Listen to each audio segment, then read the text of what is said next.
अब कसले गएर भाटभटिन फोड्यो, कसले मान्छे मार्यो, कसले जलायो, कसले चाबी लायो, हामी त्यतातिर नजाउँ, हाम्रो त्यो प्रसङ्ग नि होइन।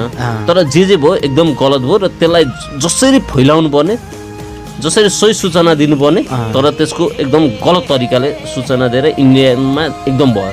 प्लस यो एउटा कुरा भयो, यो त एउटा प्रगण्डा फैलायो, यो 2-4 दिनमा समस्या सेलाउला।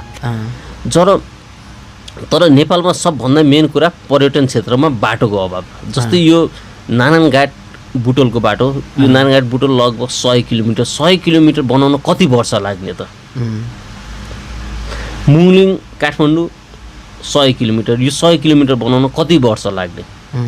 कति वर्षसम्म यसमा भ्रष्टाचार गर्ने?